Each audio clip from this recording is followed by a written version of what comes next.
What the heck is Assistive Touch?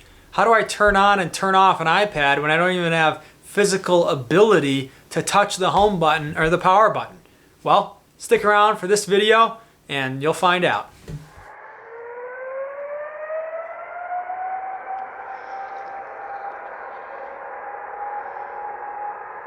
If you got your iPad into your G1000 by SIMiONIC bezel, you'll realize you lose access to the home button as well as the power button.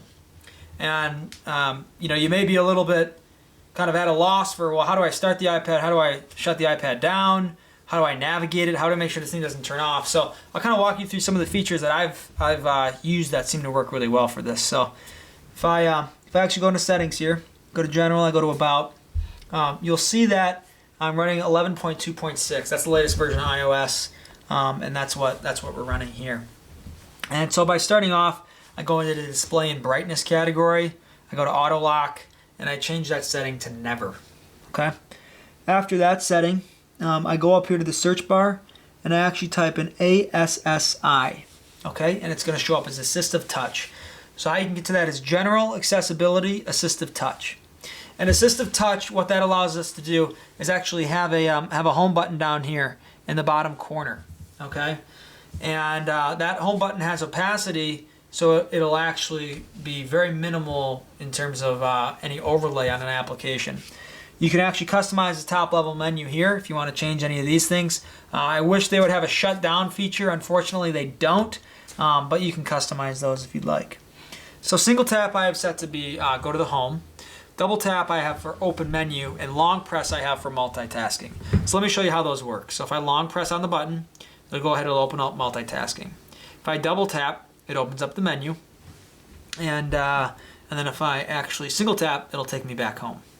So that's really fancy. It's great. I changed the idle opacity to 15%.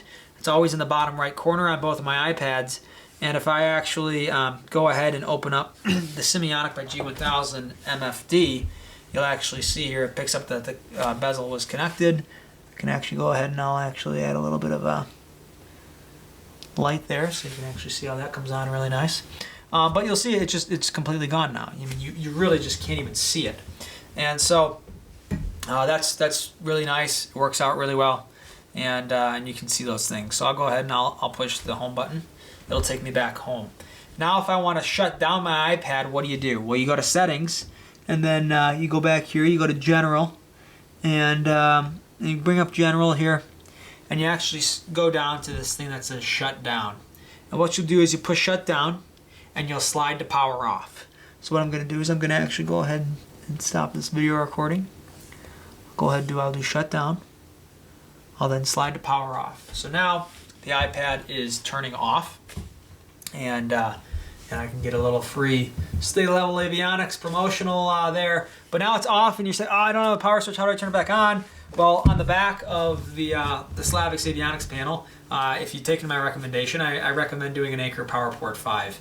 So you see 5 ports there, 5 ports, 40 watts, and then there's this connection as well, right into the wall. So what I'll actually do is I'll go ahead and I'll just disconnect this wall connection here, and so we'll disconnect the wall connection, and then I'll plug the wall connection back in, and that then thinks that the iPad is charging, and so it goes ahead and starts it up like a pretty traditional process. Now, I don't have a passcode locked on this.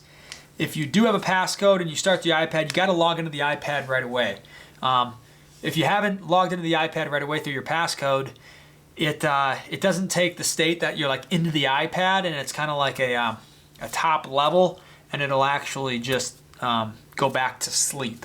And then you just have to unplug the power and plug the power back in again so it thinks it's charging. But here we're into it, and it seems to be working really quite well. So that's it in a nutshell. How to navigate it, how to turn it on, how to turn it off, and how to get everything up and running. That's what I use. It seems to work really well. So you may find a better solution, but have fun, stay level. We'll see you guys.